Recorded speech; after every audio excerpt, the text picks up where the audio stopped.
अब आते हैं कर्म पे। कर्म शब्द आया क्र से, क्र का मतलब करना। भगवान गीता में साफ कहते हैं कि कोई व्यक्ति कर्म किए बगैर तो एक क्षण के लिए भी नहीं रह सकता। अब आगे चलते हैं, थोड़ा तेज चलना पड़ेगा। अब आता है, भगवान ने कहा है कि कर्म की परिभाषा दी है 8वें अध्याय के 3रे श्लोक के अंदर। ध्यानपूर्वक सुनिएगा, बहुत जरूरी है जानना। कर्म की परिभाषा देते हुए भगवान ने कहा कर्म वो कार्य हैं जो आपको नए नए शरीर दिलाने में सहायक होता है, उसको कर्म कहते हैं। ये अच्छा है कि बुरा है?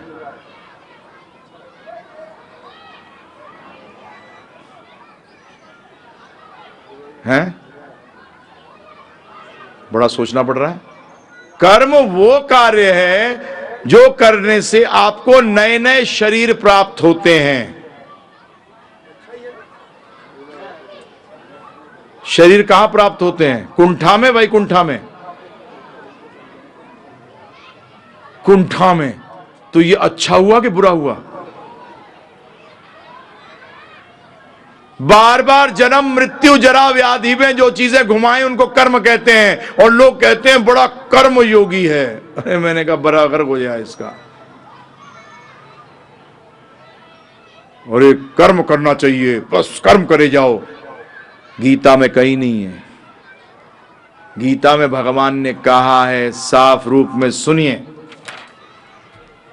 पहली चीज 4th अध्याय के 16वें श्लोक में भगवान कहते हैं कि कर्म की गति को समझना अत्यंत मुश्किल है, फिर भी मैं तुम्हें बता रहा हूं कि कर्म क्या है, अकर्म क्या है और विकर्म क्या है। ध्यानपूर्वक सुनिएगा, इसको दोबारा रिपीट नहीं कर पाऊंगा।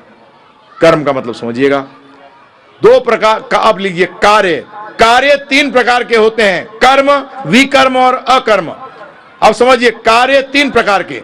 तो पहला जो कर्म है वो कार्य होते हैं जो शास्त्रों के आधार पर किए जाते हैं, उनको पुण्य कहते हैं। क्या कहते हैं? पुण्य। विकर्म वो कार्य होते हैं जो शास्त्रों के आधार पर नहीं किए जाते, और उनको हम लोग क्या कहते हैं? पाप। परंतु ये दोनों के दोनों शरीर से जुड़े हुए हैं। ये दोनों किससे जुड़े हुए हैं? शरीर से। क्योंकि पुण्य और पाप भुगतने के लिए हमें यही भौतिक जगत में आना पड़ेगा। और अकर्म क्या होता है आप समझिए। उसके कर्म के सामने क्या वर्ड लगा हुआ है? अ, जो कि कर्म नहीं है।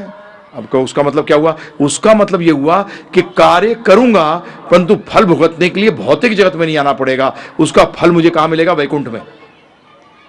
उस कार्य को कहते हैं अकर्म।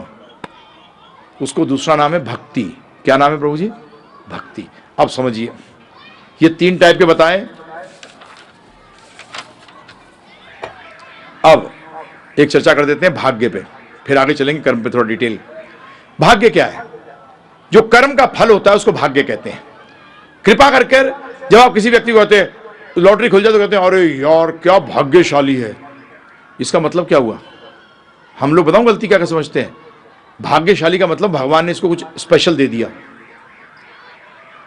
भाग्य का मतलब जो आपने बनाया है, इसमें भगवान कुछ नहीं दे रहे।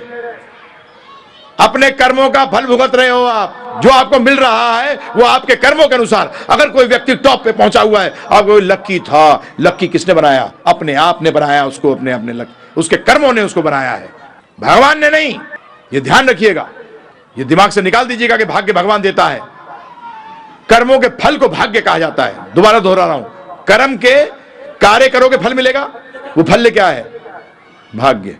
क्लियर रखिएगा दिमाग में एकदम।